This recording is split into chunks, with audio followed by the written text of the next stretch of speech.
Jeffrey Miller here from Warrior Concepts International here in Sunbury, Pennsylvania. And what I want to talk about in today's lesson are the three types of bullies that we're going to encounter in the world. Okay, we're going to run into these things or these types of people as we go through our world. But what we want to take a look at is the fact that all bullying is not the same. Has the same intention as we talked about before, or as you might have encountered in the ebooks that you get or the articles that you get from me.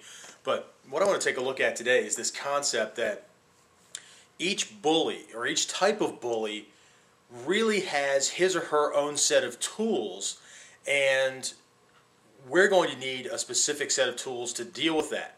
Okay, and as again we talked about before, this is really only one element. Okay, this is one part of this whole bullying formula, right?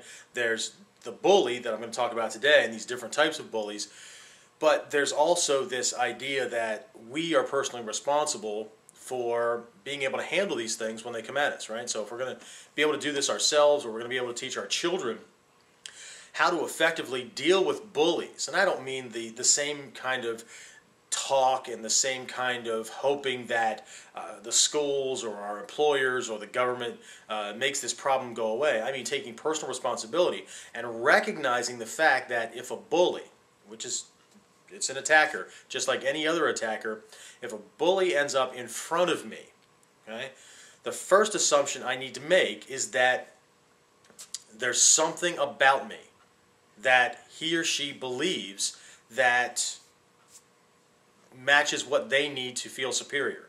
Okay, it makes me a good target. It makes me easy.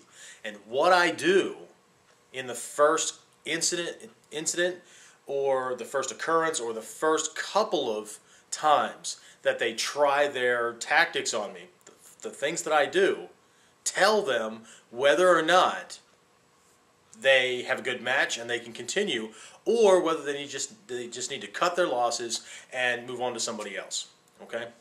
So the whole idea here is empowerment, but it would be in our best interest to understand what it is that we might have to deal with. Okay, so again, the point of today's lesson is in outlining these three basic types of bullies. Okay, so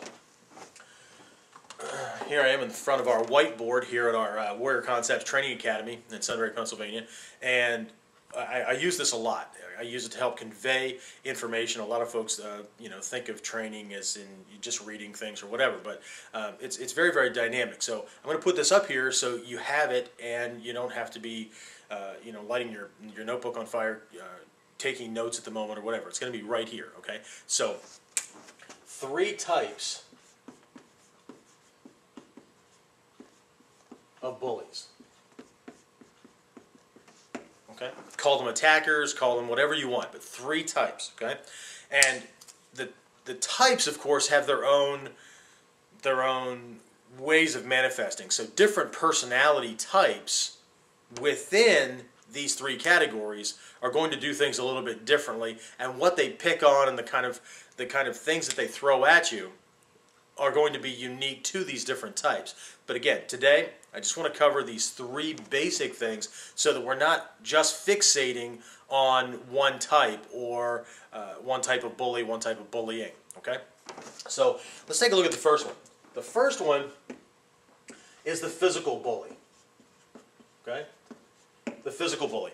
This is the bully that everybody thinks of in school that, makes these physical threats. They threaten to do physical harm to you if you don't comply with what they want. All right, and we can use the word bully, but as we talk about in our fully expanded program, what's a bully to kids is somebody who's harassing in the workplace, or that's a spouse abuser at home, something like that. Right? But bullying is bullying. I mean, this is a smaller word, and we're here to help ourselves, and we're here to help our children. So let's take a look at this thing, right? So the physical bully, right, grabs a hold of you, pulls back their fist, something like that, right, and threatens to punch you in the mouth if you don't give up your lunch money, right? If you don't do what I say, I'm going to beat you up after school, right? I didn't like what you did. I don't like what you look like. I don't like any of that stuff. After school, meet me on the playground kind of thing, right? So this physical bully, right? They physically threaten to do actual bodily harm to you or damage to you, right? Physically. Pretty simple, right? Second one is the psychological, how about if I spell that correctly, right? It's the psychological bully, okay? We could also call it the mental bully, and I don't mean that they're mental, although they might be, okay? The mental bully or the psychological bully, this is the person that attacks your mind, okay? So they are criticizing your intelligence level, they're criticizing what you wear, they're criticizing lots of things, okay? But this is the person that uses words, okay? The physical bully uses fists, feet, weapons, that kind of thing, and they're threatening to harm you physically, okay? This person is attacking you with words, and the way they're doing it, it's a constant barrage of beratement and you know, you're not doing it the right way. Just it implies that you're less than cool. You're less than right. You're just not getting it, right? You're not doing it their way. Okay, so you must be stupid. You must be an idiot. Whatever. Okay, because if you really got it, you'd be doing it the right way. Okay. Now I know.